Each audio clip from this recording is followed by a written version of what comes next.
Comme c'est un thème d'actualité, donc je me suis permis de l'ouvrir au public, même s'il me suis pris un petit peu tard, mais en tout cas, c'était là une volonté qui me semble être utile afin de tisser des liens entre l'université et la société.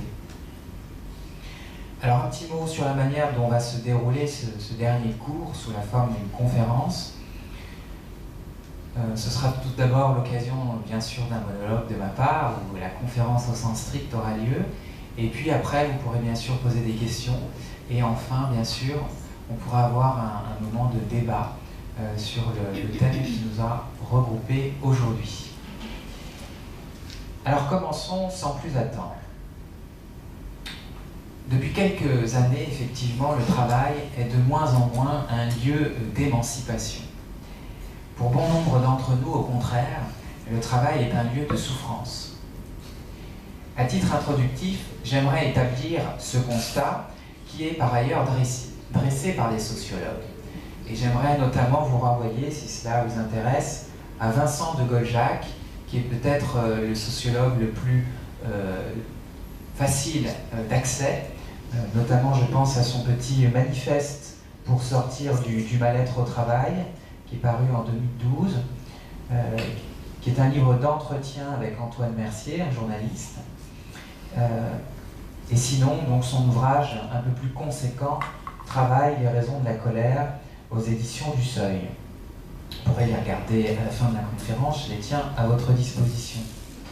Alors on peut s'aider pour dresser ce constat de quelques chiffres. Des sondages tout d'abord. Selon un sondage effectué par Opinionway en octobre 2009, 50% des salariés disent éprouver du stress au travail. Des chiffres ensuite.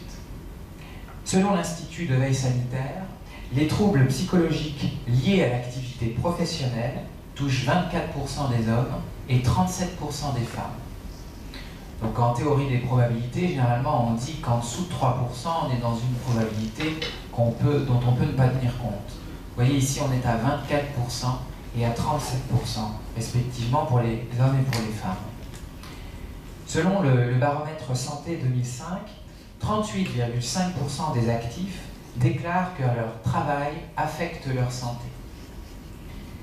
Le stress déclaré effectivement par les actifs occupés, donc ceux qu'on appellera les salariés, les travailleurs plus généralement, est davantage d'origine professionnelle que personnelle.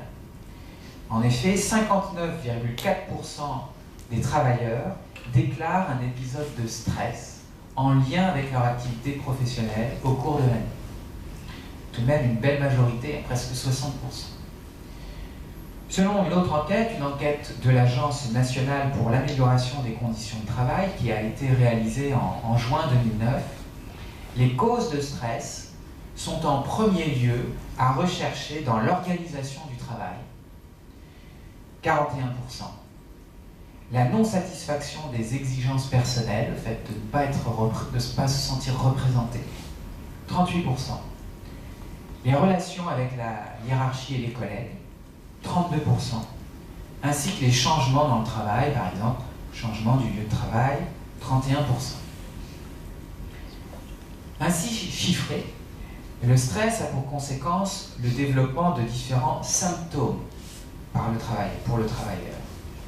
Un harcèlement entre collègues ou avec la hiérarchie, avec le client également, la perte de sens, ne plus savoir comment mener à bien son travail, le désenchantement, le fait d'être désabusé, la dépression, l'épuisement physique, l'épuisement psychologique, et puis bien sûr, si on monte jusqu'en haut de l'échelle, le suicide, y compris sur la place publique, ce qui fait malheureusement l'actualité depuis de quelques années maintenant.